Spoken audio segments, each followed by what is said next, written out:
Public ఇప్పుడు మా రాముల తాతను పిలిచేయాల కదా మరి పెద్ద మనిషి ఇయాలేం పంచాయతీ ముంగటేసుకున్నాడు అరుచుకుందాం పాండ్రి తాత ఏందయ్యాల్టి వార్త ఇప్పుడు ఒక్కటి తమ్మి ఎవరు చేసే పని వాళ్ళు చేస్తే మంచిగా ఉంటుంది.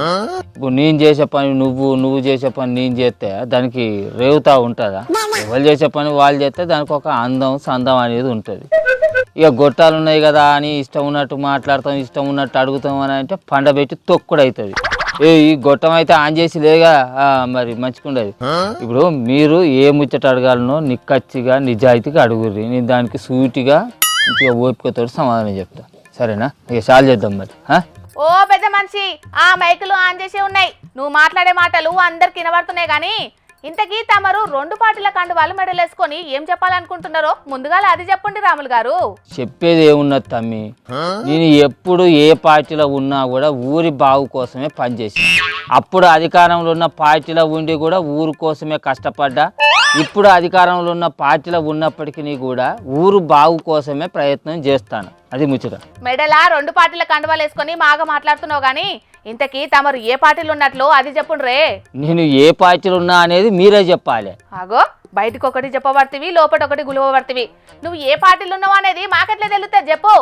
ఏదైనా నువ్వు చెప్తేనే తెలుస్తుంది కదా. అది నేను మీకు చెప్పాల్సిన అవసరం లేదు.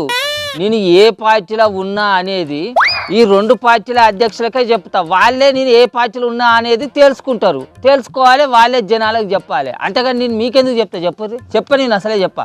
సిగ్గున్నదా జిడిగింజ అంటే నల్లగున్న నాకేం సిగ్గు అన్నదట. ఆగో అట్లున్నది ఈ ముసలోని సంగతి కూడా.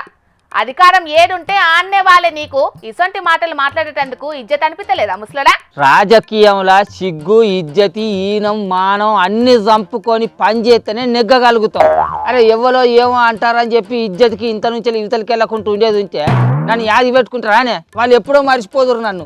అంతేందుకు ఇలా మీరు ఈ గొట్టాలు తీసుకొచ్చి నా మూతికాడ పెట్టేటోళ్ళ, నన్ను ఇట్లా ప్రశ్నలు అడిగేటోళ్ళేనా? చెప్పుర్రి. ఆవు నువ్వన్నది కూడా నిజమేనే. నీ అసంటోళ్లకు ఓట్లేసే మాకే బుద్ధుంటే నువ్వెందుకు ఇట్లా బయట తిరుగుదు?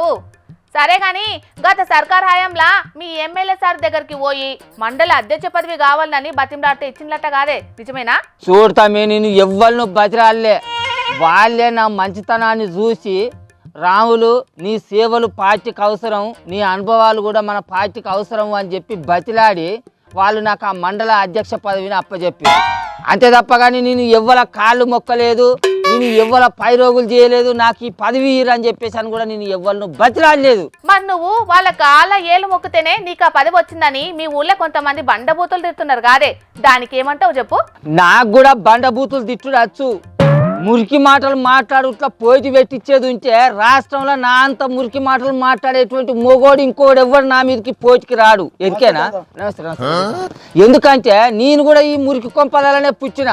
అరే బండబూతులు నాకేమన్నా కొత్త అనే మురికి మాటలు నాకు వాళ్ళు నేర్పాలనా? నేను పుట్టుకతోటే నేర్చుకొని ఉన్నా. అయినా ఒక్క పార్టీలా మండల పార్టీ అధ్యక్షునిగా ఉండి దానికి రాజీనామా చేయకుండా ఇంకో పార్టీలో పోవుడు అదేం పద్ధతి అన్నట్టే చెప్పు. చూడతామ్మి, ఆ ముచ్చట్లని నేను మీకు చెప్పనని అప్పుడే చెప్పినా కదా. మళ్ళీ ఊకే ఎందుకు అడుగుతారు తమ్మి? నేను ఏ పార్టీలో ఉన్నా అనేది మా పార్టీ అధ్యక్షులు మీరే తెలుసుకోవాలి. మళ్ళీ ఆ ఊకే అడుగుడు ఏం పద్ధతి అన్నాడు చెప్పు. అడగకుర్రి, ఒక్కసారి అడిగిండు నేను చెప్పిన గంతే. కర్ర ఇరగొద్దు పాము జావొద్దు అనే సూత్రాన్ని బాగానే పాటిస్తున్నావు గానీ బయట జనాలల్లా నీ ఇమేజ్ బాగా దెబ్బతింటున్నదని అంటున్నారు, నిజమేనా? నా ఇమేజ్ ఏంది అనేది వచ్చే ఎలక్షన్ల నాటికి జనాలే చెప్తారు, మీరు కాదు చెప్పేది. అయినా నేను ఏం చేసినా నా అవసరానికి పార్టీ మారినా, నా నియోజకవర్గ అభివృద్ధి కోసరానికి పోయి నేను ముఖ్యమంత్రి రేవంత్ సార్ కలిసిన, దీంతో తప్పే ఉన్నది చెప్పుర్రి. దానికే పార్టీ మారినా అని బదనామం చేస్తాను. అంటే పార్టీ మారినా అనేది ఇండైరెక్ట్ గా చెప్తున్నావు అన్నట్టు, అంతేనా పెద్ద మనిషి? అరే మళ్ళీ అదే మాట మాట్లాడతారు ఏందా మీరు? అరే నేను పార్టీ మారినా లేకుంటే పాత పార్టీలనే ఉన్నానా అనేది నేను మీకు చెప్పాల్సిన అవసరం లేదు అని నేను అప్పుడే చెప్పిన. అది మా పార్టీ పెద్దలను మీరే తెలుసుకోవాలి అని, మీరు ఊహించుకోవాలి నేను ఏ పార్టీలో ఉన్నా అనేది. మళ్ళీ తాపకు మళ్ళీ ఊరికి అడుగుడు ఏం పద్ధతి అన్నట్ట. సరే ఆఖరి దళలా నువ్వేం చెప్పాలనుకుంటున్నది ఏంటిదో చెప్పు. ఎవరు ఏమనుకున్నా ఎవరి అభిప్రాయంతో నాకు పని లేదు. నా అవసరానికి నేను ఏం చేయాలనుకుంటానో ఆ పని చేస్తానా.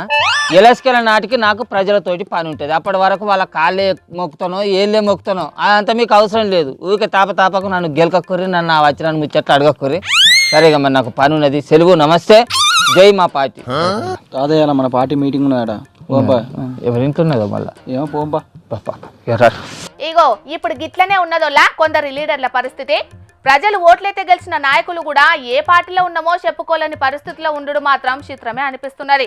కానీ మల్లో తాపు ఇంకో నాయకులు ఎవ్వరు కూడా ఇట్లా పార్టీ మారకుండా కఠిన చర్యలు తేవాలే.